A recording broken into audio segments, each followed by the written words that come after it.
turn! Pick on someone your own size!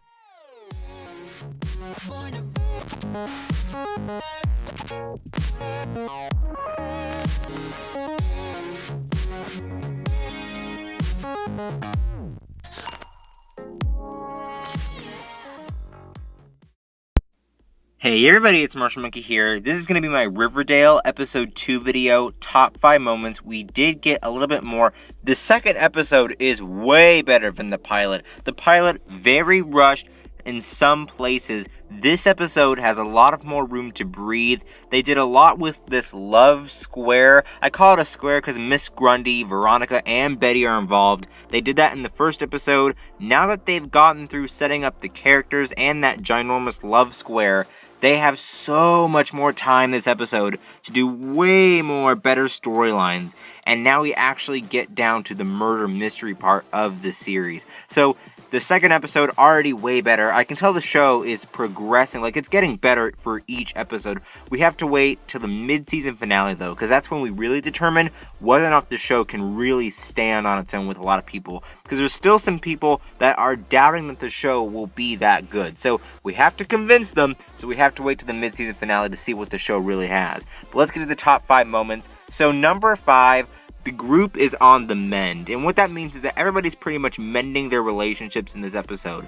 So Veronica is making up to Betty, Archie is making up to Betty, everyone's pretty much making up to Betty in this episode, but Betty's also making it up to Archie. Also, Veronica is, again, making up to Betty, but Betty's trying to kind of like deal with Veronica being her friend again, and still being her friend. Cheryl is like also kind of involved in this whole mending thing, so it's kind of weird, it's kind of complicated, but everyone's trying to, be friends again and kind of, push aside the awkwardness. Even Archie tries to mend up with Jughead. They try to mend up, but by the end of the episode, they actually do become friends again, which is really great, and we'll talk about that. But everybody is trying to apologize for what happened last episode, and what happened last episode wouldn't have happened if they wouldn't have rushed into the love square. I mean, I understand why they did it, because that's part of the overall story, because, that's just the story. That's what they have to do. They really couldn't have just slowed and eased their way into it, because that really sets up the actual story itself. But everybody had to apologize. So in the episode, Betty, we learn that Betty, still not over Archie, still getting over it, which, is expected, and it's not that big of a deal. I liked how Betty just tried to keep her cool through the entire episode. Like, she tried to keep calm throughout the entire episode, not blinking twice. Like, not being like, okay, I can't keep it together. Sadly, she couldn't keep it together, which is really unfortunate. Veronica even has this comforting moment with Cheryl. So Cheryl, they're mending their relationships. Veronica finds out that Cheryl said that Jason was supposed to come back, so he wasn't supposed to be murdered, which is weird. I don't know why she said that. Is that like some kind of clue to the murder mystery? Who knows?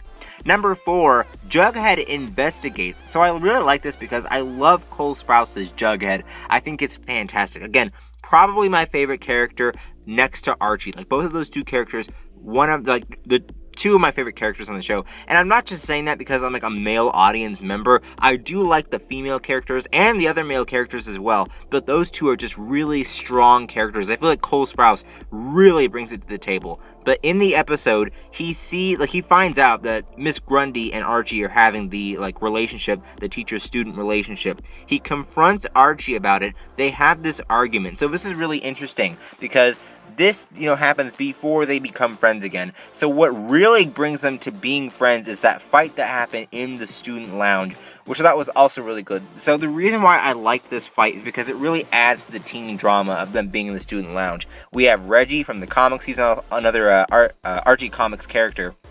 We have Reggie kind of picking on everybody and saying that someone from Riverdale High is involved or did commit the murder to Jason Blossom. So we have him making these accusations. He turns to Jughead, and obviously Jughead being the whole murder mystery guy, thinks that he killed him. They get into a fight, so Archie totally tries to take down Reggie. Reggie ends up punching Archie out with this ginormous black eye. So I think it was really great to see them go through this. So that's what really puts Archie and Jughead back to being friends again. And I like that. I like that they're friends. I do like KJ and Cole's chemistry, like on-screen chemistry as best friends. I think they make it work, and I think they make it real. So I like where they're going with this friendship. I hope that they get to do like more secrets together, like kind of share more things together as best friends, because it's just really interesting to watch. Again, love both of them. They're two of my favorite characters.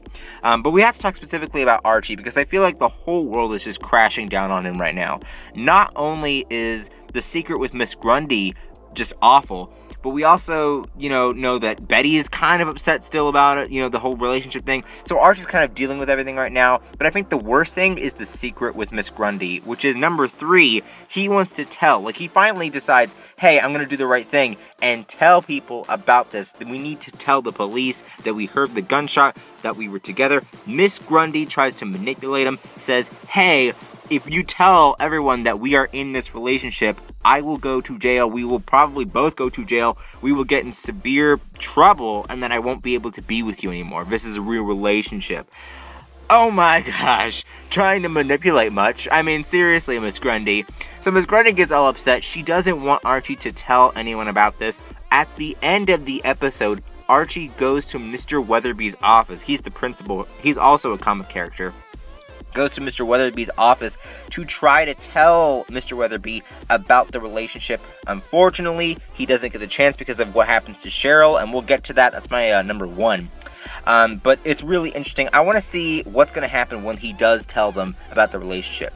Number 2, Cheryl tries to interrogate Betty. Betty goes all cray and kicks her out. So this is really interesting because originally Betty was like, avoiding Veronica, uses the mani-pedi or whatever you call it, certificate, gift card, I don't even know, to use it with Cheryl. She tries to become friends with Cheryl, even though her mom tries to manipulate her not to. Her mom doesn't want her hanging out with Cheryl, Veronica, Archie, and so she hangs out with Cheryl. Cheryl then comes over to her house, and I like how the actress, I don't know her name, but I like how she plays this, that she tries to interrogate Betty, tries to interrogate Betty about Polly, her sister, so she could see if she murdered Jason. So I thought this is great because she thinks that because Polly and Jason were in this bad relationship, that Polly had murdered Jason. Now I like this because it's giving them a chance to kind of throw out another character that could have possibly killed Jason. We still don't know who that is, and it has to be some character. It can't just be no one, right? So we want to have more characters to blame, and I like that. I like it a lot, actually. The only problem with the whole scene I had with Cheryl and Betty, I keep saying Veronica, with Cheryl and Betty, is that the whole makeup scene was just so weird. Like, her putting makeup on her face, it seemed so awkward, because she was doing it in, like, a kind of sexual way, but at the same time, it wasn't. It was weird. She was, like, so close to her face, and, like, it was just awkward. I didn't like it at all. But I did like the interrogating. I liked how Betty, oh my gosh, I can't remember Betty's name. But I like how Betty reacted. I like how she kicked her out and totally, like, went dark for a second there. We also have another side note that Betty's mom is the reporter who pays off the coroner to get the autopsy report. I also like that, but that's just like an honorable mention. To my number 1, Cheryl is arrested for the murder of Jason, or at least taken in for question, like at least taken in for suspicion.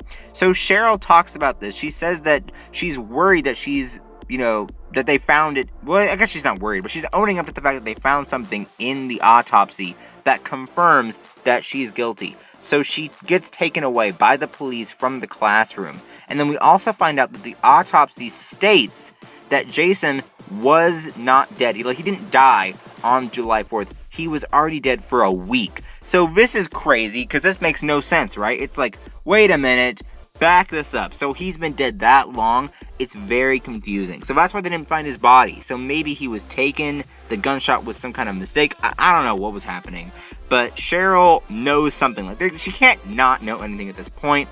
They're going to take her in. We need to find out what happens. So, do you think that she is the killer? I don't know. I don't think she's like the murderer. I don't think she killed Jason. I think there's more to the story. But she's guilty of something. And we need to know what it is. So, I'm excited to see what happens next episode. Riverdale, again, this episode, way better than the pilot. I think the pilot was good. But this was just way better. Like, it kind of puts it up, it turns it up to an 11. I think that there is much more room to breathe. And I think that I'm excited to see where they take it from there. But what do you guys think? So up next, I'm going to be doing a Powerless pilot video, and then I'm also going to do a Descendants 2 trailer breakdown, and then over the weekend, I'll do 2 live streams, one for the DCEU and one for Injustice 2.